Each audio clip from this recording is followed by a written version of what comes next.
ఎక్కడ వాళ్ళు అక్కడే కూర్చోండి.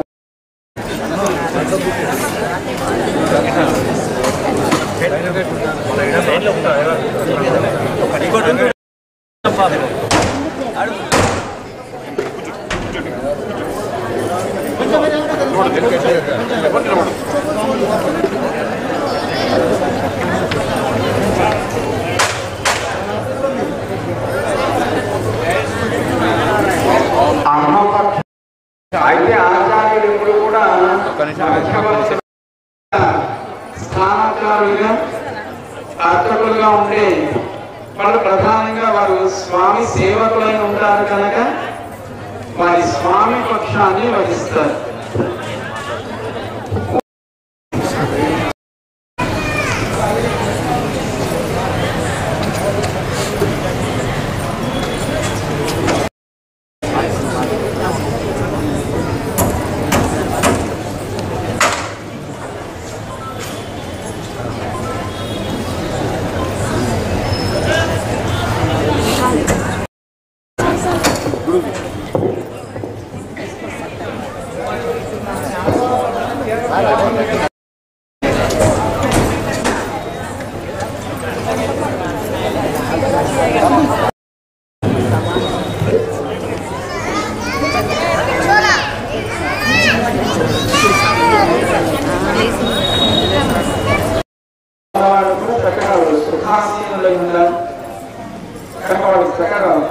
ఉచిత ఆసనాలు ఉన్నతాసనాలు వేస్తారు.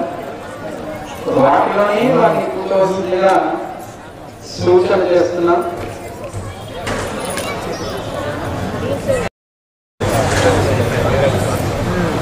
మరి చాలా మంది స్వాములు ఉన్నారు ఇంకా కనుక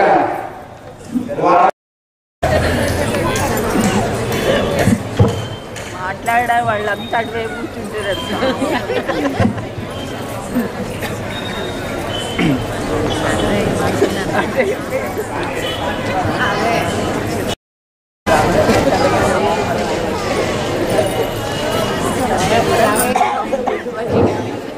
ఇవే రావట్లే, నేను మిడిల్ ఉంటాను. కళ్యాణికైనా వియ్యానికైనా ఏం కావాలి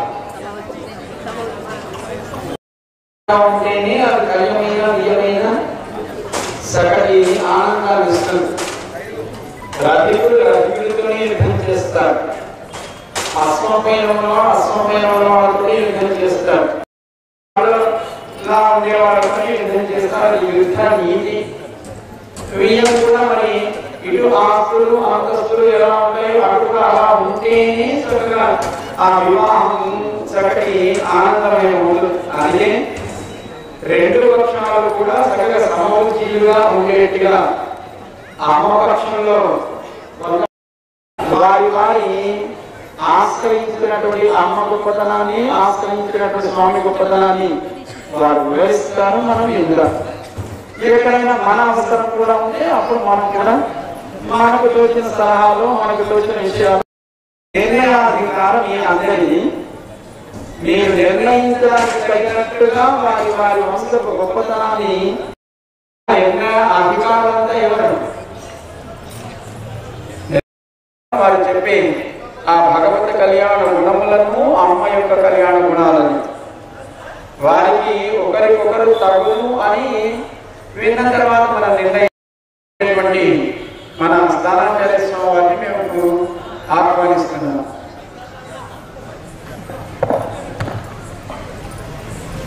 జై శ్రీమన్నారాయణ. జయ శ్రీమన్నారాయణ.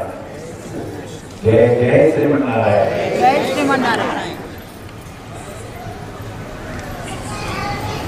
మేము మా స్వామివారి పక్షంలో ఉన్నటువంటి గుణగణాలను ఇందాక శ్రీశ్రీ తిరంగి దేవనాగరి స్వామి గారు ప్రవచనంలో స్వామి యొక్క వైభవాన్ని చక్కగా విశదీకరించారు. అంత వైభవాన్ని అమ్మ వైభవాన్ని కూడా చెప్పామంటున్నారు. అమ్మ వైభవం స్వామివారు చెప్పారు. ఆ స్వామివారి యొక్క వైభవాన్ని విని ఇంతమంది అమ్మలు అయ్యలు వచ్చి మా అమ్మాయిని మీకు ఇస్తామని చక్కగా ఎదురుగా వచ్చి నిలబడ్డారు. మమ్మల్ని అటు పోనీయకుండా ఇటు పోనీయకుండా చుట్టూ కంచమాదిరిగా మీరందరూ భక్తులందరూ మమ్మల్ని ఎట్టుకోనియడం లేదు. మా అమ్మాయిని చేసుకొని వెళ్ళండి స్వామి అని మీరే ఆ స్వామివారి ఉపన్యాసం విని కుటుంబాలతో వచ్చి ఎదురుగా ఇక మమ్మల్ని ఎక్కడికి వెళ్ళమంటారు? ముందరికాలు బంధం వేశారు కదా స్వామి మీరు. సామాన్యంగా అయితే అపదాం సర్వసంభం లోకాభిరామం శ్రీరామం దేవమానం శ్రీ శ్రీ స్వామివారి పాదములకు ప్రణమిస్తూ ఆ రాజేసిన బాధ్యతగా ఇక్కడ అమృతం నిలబడ్డాం. సాధారణ వివాహాల్లో కన్యాధినే వరాయ, కన్య కావాల్సినటువంటి వరుడు గురించి కన్యకు దక్కడండి అని అర్థం రామనాం చేయదంట. ఆ మంత్రంలో వస్తుంది 8 మంది రాములను పెంచి భగవాన్ యోగులైనటువంటి అంటే కన్యావరణం చేయడానికి యోగులు పరిశీలించి చెప్పబడినటువంటి 8 మంది రాములు 8 మంది పండితుల్ని పంపించాలి అని మామూలు విధానాల్లో చెప్పుకుంటాం. పెరుమాళ విధానం అయితే ఏమని చెప్పాలి? యోగుడని చెప్పాలా, యోగుడని చెప్పాలా, ఏమని చెప్పాలి? అందువల్ల ఆ యోగి వాళ్ళు చెబితే అప్పుడు మనకు అంగీకారం లేదో మనుషులు పెరిగిన కాలంలో ఏదైతే నాటుకొని అవన్నీ మనం చూసుకున్నాం. అలాగే చెప్పండి ఈ నాటి చెప్పండి.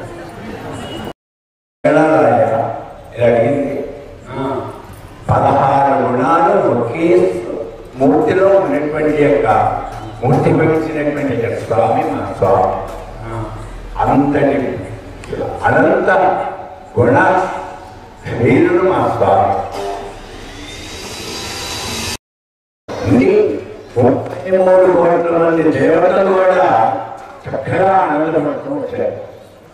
ఆ యొక్క దేవతలు అష్ట దిక్పాలకులు నవగ్రహాలు అందరూ కూడా ఆనందపడుతూ చూద్దామన్నా కూడా ఆ యొక్క సౌందర్యాన్ని చక్కగా కళ్ళారా తిలకించుదామన్నా కూడా ఈ మబ్బులు అడ్డం వస్తున్నాయి, నేను ఎలా ఆనందపడను అని ఆ చంద్రుడు స్వామివారిని నిర్మిస్తే అప్పుడు ఆ స్వామి చెప్పారట, ఏమయ్యా నువ్వేనా ఆనందపడవలసిన అవసరం లేదు, నా పక్కనే నేను చేసుకుంటాను అని ఆ చంద్రుడిని తన పక్కకి తీసుకొని రామచంద్రుడు అయ్యేది ఆ యొక్క రామాలయంలో గొప్పదైనటువంటి వైభవాన్ని తెచ్చిపెట్టినటువంటి స్వామి ఈ ధనుర్మాస వ్రతంలో రంగనాథుడయ్యి అమ్మకు ఇన్ని గుణాలు కలిగినటువంటి యొక్క మా స్వామి అమ్మని పొందుదామని వీక్షించుకొని ఉన్నారు.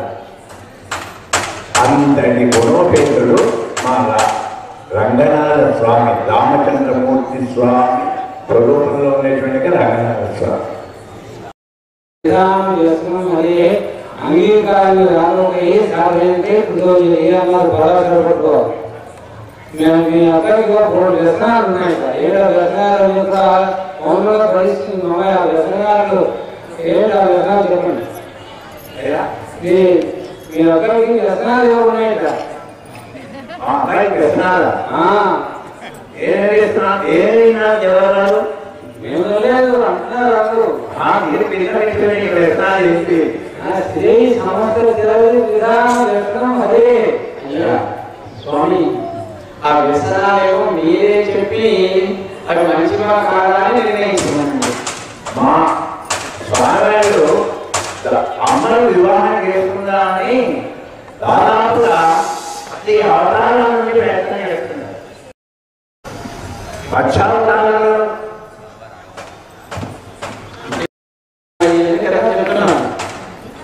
ఆ వ్యసనాలు ఏంటో మీరు చెప్పి ఆ వ్యసనాలు కలిగిన వాడు వరుడుగా ఉండదమ్మా లేదా అప్పుడు నాకు చెప్పామండి స్వామి పక్షంలో ఉండేవాడు. మీరు రాముడు ఏం చెప్పినా సరే ఆయన అందరూ వ్యక్తిగతంగా కనపడదు. రామాయణం ఎంతసేపు కూడా మా నాన్నగారు అబ్బాయి మా గురుగారు మధ్యాహ్నం కౌశిగా చేసి ఏ పని చేసినా ఎవరు అంటూ చేశాడు. మా నాన్న చెప్పాడని ఇంట్లో చేస్తున్నాను. మా గురుగారు చెప్పాడని ఆడుతుందా చేశాడు. మా గురుగారు చూడగానే శివలింగంగా చేశాడు. అంతేగాని అక్కడ సొంత ఆలోచన ఏది లేదా చెప్తున్నాం.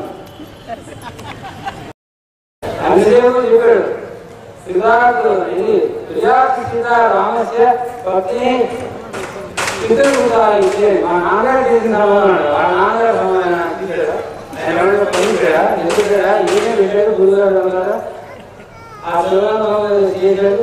కాంగ్రెస్ పెళ్లి చేసుకోవచ్చు కదా మా నాన్నని ఎంతసేపు కూడా మా నాన్న మాట్లాడుతుంటే మా నాన్న అడిగి వెళ్ళాలి. మా నాన్న మాట్లాడే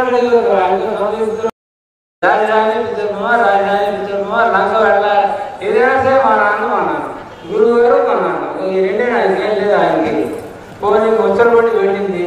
వెళ్ళాక ముగ్గురండి కుశకంటగా అని చెప్పి నీ దారి క్లీన్ చేయడానికి వస్తున్నాం లేదని చెప్పినా సరే ఇంత చేశాక నువ్వు ఎందుకు వచ్చావు దేవుడిని ఎవరమ్మన్నాడు అన్నట్టుగా చివరికి అలా కష్టాలు చేసి అలా తన పొరపాటు ఏమీ లేకుండా కొన్ని ఏదో ముచ్చట పడిందండి బంగారు లేడీ అని చెప్పేసి. అసలు ముచ్చటగా చెప్పచ్చు కదా లేవే నాయన నువ్వు కూడా చెప్తున్నాడు. ఎందుకంటే నేను కూర్చుంటా నేను చెప్పలేసుకుంటా నేను చేసేది మీ అమ్మ చెప్పాడా భర్త నుంచి పెడతాను భర్త అమ్మ చెప్తాను కదా మీ భర్త చెప్తాం నేను కానుకొద్దాం వెళ్ళాను సండేసి గోవా చేసుకుంది. అప్పుడైనా కాస్త మంగళించాడా ఏదైనా కాస్త అమ్మ ఉండదే అది అలాగే నీకు 14 సంవత్సరాల తర్వాత నగాలు నష్టం మా నాన్న మొదలు పెట్టి చూపించాడు కదా అవి వేసుకునే సిగ్గులో లేదు ఇక్కడ ఎవరికి చూపించాడు ఒక మనిషి కూడా లేదు ఏదో నువ్వైనా విషయం గుర్తుకో చాలు ఎందుకు ఇంకా అడిగాడండి అడిగితే అప్పుడు ఊరికి కదా మాట్లాడడం ఎందుకు అడిగింది ఏంటి ఎలా ఉంది అలా అడిగారు. దానికంటే సమాధానం ఏమన్నారంటే మా ఇంటి నేను చేయిస్తాను మా వీరు కూడా వెళ్ళాడు కొన్ని వేళ మిమిక్రీ చేశాడు. ఆ మిమిక్రీ మిమిక్రీ తమ్ముడు చెప్తున్నా సరే మిమిక్రీ ఎవరో చేశారు మిమిక్రీ ఆర్టిస్ట్ వాడు మిమిక్రీ చెప్తున్నాడు వాడు న్యాయం తెలుసుకోవాలంటారు. నువ్వు చేసిన నాకు నచ్చలేదు చేస్తాడు నువ్వు చేతుకొని ఒంటరిగా వదిలేసి రావడం నాకు నచ్చలేదు అంటాడు. ఇంకా చేసి నేను లేదు బాబు చెప్తున్నా సరే అగ్నివేదం చేసేంత వరకు అప్పుడు అగ్నివేదం అయ్యారా వాళ్ళంతా పట్టుకు తీస్తే నాకు తెలుసండి చాలా మంచిదని నేను రోజు తప్పండి తెలుసు నాకు తెలుసు అన్నాడు తప్ప ఏదో పొరపాటు చేశాను అనలేదే. అయిపోయాక ఎవరో మళ్ళీ ఎవరో దారిపోయి ఎవరో అని చెప్పి వదిలేదు ఇక్కడ మొదటి సమాధానం చెప్పినటువంటి ఎవరి వాళ్ళే వ్యసనం అంటున్నారు ఎవరు అనలే. అది భక్తులను రక్షించేటందుకు అదొక వ్యసనం ఉంది స్వామివారికి. ఏ వ్యసనం అంటే ఆత్మను రక్షించాలనేటువంటి తపన చేత స్వామివారు మొట్టమొదటి అవసరం నుంచి కూడా వారు భక్తులను రక్షిస్తూ మా స్వామిలో గొప్ప గుణం ఉందంటే ఏంటయ్యా అంటే శిష్టులను కూడా రక్షించేటువంటి గుణం మా స్వామి. అంతటి మీరు గొప్ప గుణాలు కలిగినటువంటి స్వామిని పట్టుకొని వ్యసన పనులు అనడం కూడా అదొక అనిపిస్తుంది. ఇంకోటి అయ్యా మా స్వామివారి కూడా శిష్టులకు కూడా ఒక మంచి ఆలోచన కల్పించేటువంటి యొక్క గుణం కలిగినటువంటి స్వామి మా స్వామి. ఒకసారి రావణాసురుడు ఆ యొక్క లంకలో తిరుగుతూ ఉన్నాయట. లంకలో తిరుగుతూ ఉంటుంటే ఆ యొక్క విభీషణుడు ఇంటికి వచ్చాక నా తమ్ముడు కదా ఏం చేస్తున్నాడు అని వస్తే ఆ యొక్క విభీషణుడు రామభక్తుడు కదా విభీషణ్ ఇంట్లో కూడా రామ రామ రామ అని గోడనిండా రాశారు. వెంటనే ఈ రావణాసురుడికి ఏమనిపిస్తుంది అతని శత్రువు యొక్క పేరు చూసినా విన్నా ఏమైతుంది స్వామి అధికారం అంట ఎత్తికెక్కింది. ఎత్తికెక్కి ఏమయ్యా విభీషణ నువ్వు నా యొక్క వైరి యొక్క నామాన్ని గోడ మీద రాస్తావా అని అన్నాడు. అంటే అప్పుడు ఆ స్వామిని ప్రార్థించాడు విభీషణుడు, ఓ రామ, నువ్వు ఎలా ఉంటావో నాకు తెలియదు, నీ రూపం ఎలా ఉంటుందో తెలియదు, నీ పేరు రెండున ఆ అక్షరాలే నాకు తెలుసు.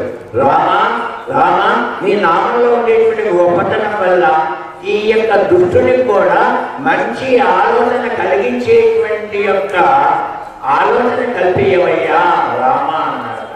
వెంటనే మా రామచంద్ర స్వామి ఆ విభీషణుడికి ఒక చక్కనైనటువంటి రామ బాణం మాదిరిగా ఒక ఆలోచన బాణాన్ని వేశాయట. వేసి, అన్నయ్య ఇది రామనామం కాదన్నయ్య అన్నాడు. ఏదయ్యా రామాయణ పెట్టుకుంటే రామనామం కాదంటావేంటి అన్నాడు. అంటే నాకు తల్లిదండ్రులు లేదు, తల్లిదండ్రుల తర్వాత అన్న వదినలే కదా తల్లిదండ్రులు, కాబట్టి నీ అక్షరంలో మొదటి అక్షరాన్ని తీసుకున్నాను, నీ నామలోని మొదటి అక్షరాన్ని తీసుకున్నాను అన్నయ్య. అంటే రావణాసురులో రా అనే నామం. తల్లి తర్వాత తల్లి మండోదరి కదా, ఆ మా అనేటువంటి రెండో అక్షరాన్ని తీసుకున్నాను రా అని. అంటే వెంటనే రావణాసుడికి ఎంత ఆనందం ఉండేట అంటే చాలా ఆనందం ఉండేట. నా యొక్క పేరును ఈ గోడలైనా రాసావు కదా, ఒరే ఎవరో అక్కడ ఈ నగరం చుట్టూ రామా రామా రాయండి రా అంటే మా స్వామి దుష్టులను సైతం కూడా ఒక మంచి మార్గంలో ఇచ్చేటువంటి స్వామి మా స్వామి. అలాంటి స్వామి పెట్టుకొని దేవుల వారు వ్యసన పరుడు అంటే అదే మా రాముడి వ్యసనమా? చెప్పండి స్వామి, అదే మా రాముడికి ఉన్న వ్యసనం అంటారా? అదే వారు అడిగిన ప్రశ్నకి సమాధానం రాలేదు. వ్యసనం అంటే ఇంట్లో భార్యకి ఏమోగా చెప్పకుండా ఎవడో అరిచాడు, బట్ట కొనేసి భర్తలు అలా వెళ్ళిన సన్నివేశం ఒకటి చెప్పండి, అప్పుడు సమాధానం చెప్తాను. వెలేరు సన్నివేశంలో అలా వైకుంఠపురంలో ఉంటూ ఎన్ని చెప్పండి ఏమి పడాలి ఒక మాట చెప్పకుండా శంఖం శంఖం ఏమి రాగారు ఏమి పట్టించుకోకుండా వాడు ఎవరు ఉన్నావా కారణం కారణంగా వాడు కారణం నువ్వు ఉన్నావే ఇంకా ఏమో అదే మా కర్తవ్యం. ఎవరికి చెప్పాల్సిన అవసరం లేకుండా బయలుదేరి వెళ్ళే తత్వం మా రాముడి. అదే మీరు వ్యసనమంటారా? అయ్యా ఇక్కడ విషయం నేను తర్వాత వచ్చి చెప్తానని ఏం చెప్తారు మీరు అంటనే అయిపోతారు. మరి అమ్మగారికి చెప్పకుండా వినాలండి. ఇంకా మీరు తల్లిగారి గురించి చెప్పాలంటే ఆయన సాక్షాత్తు పెరుమాడు తనకి కుమారుడుగా లభించిన ఆయన్ని పెరుమాడుగా ఎప్పుడు చూడలేదు. ఆయన చేస్తున్నారు ఆయన ఎంతసేపు కూడా మా అమ్మాయి తల్లి తండ్రి అని గొప్పవాళ్ళు చెప్తారా? మీ అమ్మాయి తల్లిదండ్రులు మీ అబ్బాయి తల్లిదండ్రులు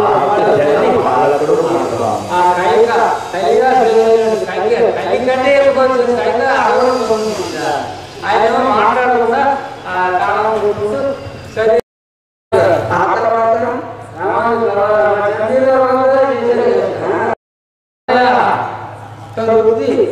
ఆవిడ చేసినటువంటి ఆ తిరుగుల మామగా పాటలు పాడుకుంటూ వాటిని సంస్కారాన్ని ఉన్నారని వారిని ప్రార్థిస్తూ మా అమ్మాయి తిరుగులో పెట్టి ఒక యోగుడైన కుర్రవాడు యోగుడి అని వెళ్ళి నిర్ణయించడానికి మా గ్రామంలో కూడా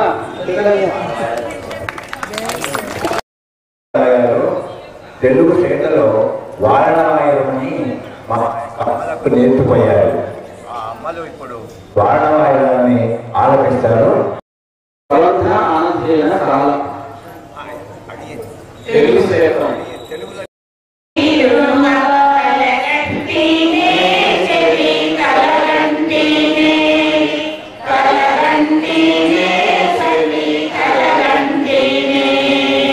Bye.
పలుమారులు ప్రోక్షించి బ్రాహ్మణోత్తములు సఖీ కలగంటి రవికాంతుల దీపములు రాధిల్యదేకపట్టియుడైన శ్రీయందరు వచ్చి ఎదుర్కొనగా మధురాపతి మాధవుడు పాదుకలను ధరించి కలగంటినే సఖీ కలగంటినే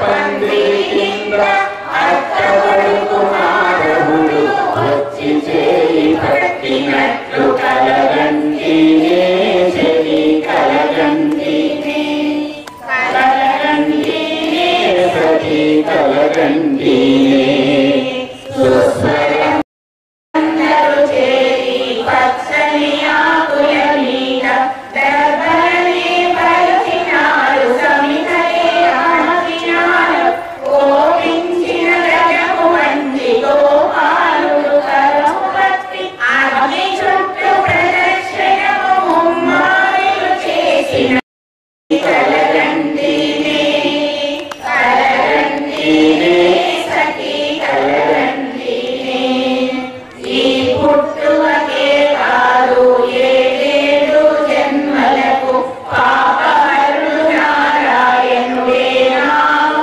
చేసి తన శ్రీహస్తముల చేతను నా పాదము పట్టి మనసు పెట్టి సన్ని కళ్ళు త్రొక్కించిన ఎట్లు కలగంటినే చెలి కలగంటినే కలగంటినే సఖీ కలగంటినే అందమైన కనుకొమలు కాంతులీను ముఖములు పొందుల కల సోదరులు అగ్ని వైపు చూచునందు అగ్ని ముందు నిలిపినారు నా చేతిని పట్టుకొని అగ్ని పూజలాటలతో మాతో చేయించినట్లు కలగంటినే చెలి కలగంటినే కలగంటినే సఖీ కలగంటినే కుంకుమ కనున అలకి చల్లని చందనము పూసి మంగళములు వీధులందు ప్రదక్షిణలు చేసి అంగజనకుని కోడి భద్రగజము నెక్కిపోయి అంగరంగ వైభవముగ మంగళ స్నానము చేసినట్లు కలగంటినే చెలి కలగంటినే కలగంటినే సఖీ కలగంటినే పెరియ స్వామి పుత్రితో విరచించిన పాసురాలు స్మరించని వారలకు చక్కని పుత్రులు ధరణి మీద సుఖము పొంది కలిగించును జన్మములు ధరణి మీద సుఖము పొంది కలిగించును జన్మములు కలిగించును జన్మములు కలిగించును జన్మములు కలగంటినే చెలి కలగంటినే కలగంటినే సఖీ కలగంటినే కలగంటినే చెలి కలగంటినే కలగంటినే సఖీ కలగంటినే. జై శ్రీమన్నారాయణ. చాలా సంతోషం. మీ కళ్ళకు నేను మంగళాశాసనం చేస్తున్నాను. స్వామికి ఇవ్వాలని మీరు వచ్చినప్పటికీ సరే మా అమ్మాయి కళ్ళకు కన్నట్టుగా ఆయన ఉన్నాడా లేదా తెలుసుకున్నామని నేను చేస్తున్న ప్రయత్నానికి మంగళాశాసనం. సకల జగత్కారణభూతుడు సర్వ నియామకుడు సకల జీవకోటికి తానే రక్షకుడైన వాడు పరమాత్మ. ఆయన జీవకోటిని రక్షించాలంటే ఆయనలో ఇందాక చెప్పుకున్న కళ్యాణ గుణాలు ప్రకాశించాలి. ఈ కళ్యాణ గుణాలను ప్రకాశింప చేసినది అమ్మ. ఆ అమ్మ ఉంటేనే ఆయనలో కళ్యాణ గుణాలు ప్రకాశిస్తాయి. లేదా ఆయన నిరంకుశుడై వ్యవహరిస్తున్నాడు. ఆ నిరంకుశత్వాన్ని తగ్గించేది అమ్మ. అయితే రక్షించేది ఆయనే, రక్షింప చేయనది అమ్మ తాను రక్షించదు. అదే మనం చెప్పుకున్నాం, తాను రక్షించగలిగే సామర్థ్యం ఉన్నప్పటికీ భగవంతుడే రక్షించువాడనే విశ్వాసాన్ని సకల జగత్తుకు కలిగించడం కోసమే అమ్మ ఆచరించిన వ్రతం ధనుర్మాస వ్రతం. కనుక అమ్మ స్వామి ఒకరి కోసం ఒకరిగా ఉన్నప్పుడే జగత్తు రక్షణ ఏర్పడుతుంది. అందుకే మనకి మొట్టమొదటి చక్కటి మాట చెప్పారు, ఆ అమ్మ కనుబొమ్మల సంచాలనాన్ని బట్టి లోకాన్ని రక్షిస్తూ ఉంటాడట. అమ్మ మీద ఉండేటువంటి ప్రేమ చేత, అమ్మ సౌందర్యం మీద ఉండే వ్యామోహం చేత అమ్మ కోసమే తాను జగత్ నిర్మాణము జగత్ రక్షణ చేస్తారు అని మనకి పెద్దలు వివరిస్తారు. చేసేవాడు ఆయనే అని మనం ఎప్పుడు మరవదు. చేసేది అమ్మ కోసమే అయినా చేసేవాడు పరమాత్మే, ఆయన సర్వ జగత్ రక్షకుడు అని మనకి వేదం చెప్పిన దాన్ని విశ్వసిస్తూ రక్షించేవాడు ఆయన, రక్షింపజేయనది అమ్మ కనుక మొదలుగా అమ్మని ఆశ్రయిస్తాము. అమ్మని స్వామి దగ్గరికి చేర్చి స్వామితో కూడి ఉన్న అమ్మని స్వామితో పాటు సేవించుకొని రక్షింపమని ప్రార్థన చేస్తాం. అలా అమ్మని స్వామి దగ్గరికి మనం చేర్చటం లేదు, అమ్మ తాను స్వామి దగ్గరికి చేరుతూ తాను చేరే క్రమంలో మనని కూడా చేర్చుట అమ్మ చూపించిన వ్రతం. అమ్మ ఏ వ్రతాన్ని ఆచరించిందో అమ్మ ఆచరించిన వ్రతం ఫలమేమో తాను ఆచరించి దాన్ని నిరూపించి లోకానికి వ్రత వైభవాన్ని స్పష్టం చేసింది. ఏ తల్లైనా నాన్న పట్ల పిల్లవాడికి ప్రేమ కలిగేట్టుగా చేస్తుంది, నాన్నని గౌరవించేట్టుగా చేస్తుంది. అలా గౌరవించాలి అంటే ముందు అమ్మ నాన్నని గౌరవించాలా వద్దా? పొద్దునే లేచి భార్యాభర్తలు తీసులాడుతూ ఒకరికొకరు చెప్పుకుంటూ ఉంటే పిల్లవాడికి అమ్మని గౌరవించాలనిపించదు, నాన్నని గౌరవించాలనిపించదు. అమ్మే నాన్న తింటుంటే నేను తింటే ఏం నష్టం అనుకుంటాడని పిల్లవాడు. నాన్న అమ్మ ఈ రకరకాలుగా అంటూ ఉంటే ఇంట్లో ఉండే పిల్లలకి పెంచుతుంది. ఆ క్రమమే మనకి లోకానికి రకరకాలుగా చూపించే ప్రోక్తం స్వస్య కీర్తనం ప్రపదం స్వస్మై ప్రసూనార్పణం. కనుక ఆయన నామాన్ని కీర్తించండి, ఆయన గుణములనే ఆశ్రయించండి, ఆయనే రక్షకుడుగా విశ్వసించండి, ఆయనే మనందరినీ రక్షిస్తాడు సుమా అని మనందరినీ కూడా స్వామి దగ్గరికి చేర్చడమే అమ్మ అనుకునేటువంటి ఆ ఘటకత్వము లేదా పురుషకారత్వము పురుషకారిత్వము అని అంటారు. అది కలిగిన అమ్మని ఆశ్రయించడం, అమ్మ ద్వారా ఈ సకల జగత్తును రక్షించే పరమాత్మను చేరుతాం. ఇదే మనకి లోకంలో దర్శింపవలసినటువంటి తత్వము, దాన్ని లక్ష్మీనారాయణ తత్వము అని అంటారు. ఇంట్లో పిల్లలు కూడా తల్లిదండ్రులు ఆనందంగా ఉంటే పిల్లలు ఆనందంగా ఉన్నట్టుగా ఈ సకల జగత్తు లక్ష్మీనారాయణ తత్వముదే ప్రకాశింపబడినప్పుడు వారి ఆనందమే జగదానందముగా మనందరికీ కూడా ఆనందదాయకము. కళ్యాణం అంటే శుభములకు కలిగించున్నది. మనలో ఉండేటువంటి అంతఃశత్రువుని బాహ్య శత్రువులని తొలగించున్నది, సర్వ సంపదలను కలిగించున్నది, చక్కటి ఆరోగ్యాన్ని చక్కటి విజయాన్ని కలిగించున్నది. అలా కలగాలి అంటే అమ్మ స్వామి ఒకటిగా వారిని ఇద్దరు కలిసి మనకి అనుగ్రహించాలి అని మనకి శాస్త్రాలు వివరిస్తున్నాయి. ఆ క్రమంలో ఇరువురిని ఒకటిగా రేపు మనం సాయంకాలం కళ్యాణ మహోత్సవం చేర్చి వారిద్దరిని దర్శించడం కోసం సిద్ధపడుతున్నాం. కనుక వారిద్దరికి ఉండేటువంటి ఆ వ్యసనాలంటారా లేకపోతే గుణాలంటారా వాటిని వాళ్ళ వ్యసనం ఏంటో తెలుసుకుందామని మన వాళ్ళు అడిగారు. ఆయన ఉండే వ్యసనం ఆశ్రిత పక్షపాతం, ఆశ్రిత రక్షణ. ఇది ఆయన ఉండే వ్యసనం. ఎవరి కష్టంలో ఉన్నా ఎవరు తనను ఆశ్రయించినా సర్వదేవ ప్రపన్నాయ తమాస్మీతే ఆయం సర్వభూతేభ్యో దదామి ఏతద్ వ్రతం మమ అని అంటాడు ఆయన. నా వ్రతం ఏంటో తెలిసిన ఎవరైనా ఒక్కసారి రామా నేను నియమాలంటే చాలు, వాళ్ళలో ఏమున్నా ఎలా ఉన్నా నేను రక్షించడమే నా కర్తవ్యం సుమా అని అడిగారు. ఒకసారి ఆయన ఆశ్రయించాలా యాచించాలా అని అడిగారు మా స్వామి. యాచించడం తప్పదు ఎవరికైనా, పిల్లవాడికైనా తనకి ఏం కావాలో అమ్మ అడగకపోదు, భార్యకి తనకి ఏం కావాలో భర్తని అడగకపోదు, భర్తకి తనకి ఏం కావాలో భార్యని అడగకపోదు, అడగకుండా ఎవరిస్తాడు. కానీ అడగడంలో కూడా ఒకవేళ వాడికి నిజంగా వాడిలో అడగగలిగే అర్హత ఉన్నదా లేదా కూడా చూడకుండా కొంతమంది అమ్మ తరపున స్వామికి సమర్పణ చేస్తారు. దాన్ని మనం ఒక వేడుకగా జరుపుకుంటాం.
क्षेमंकराय सर्वेषां श्रीरंगेशाय मंगलम् श्रियकान्ताय कल्याणनिधये धयेऽर्थिनां श्रीवेङ्कटनिवासाय श्रीनिवासाय मंगलम् स्वोत्कृष्टमानि विष्णुचित्तसमुदाय गोदाय नित्यमङ्गलम् मातृशाञ्चलत्राणभक्तरङ्गणवाणये नित्यमङ्गलम् मङ्गलाशास्त्रफलेन महादायोगमैः सर्वैः पूर्वैराचार्यैः सत्कृतायास्तु मङ्गलम् पुरगनाथ भगवान् की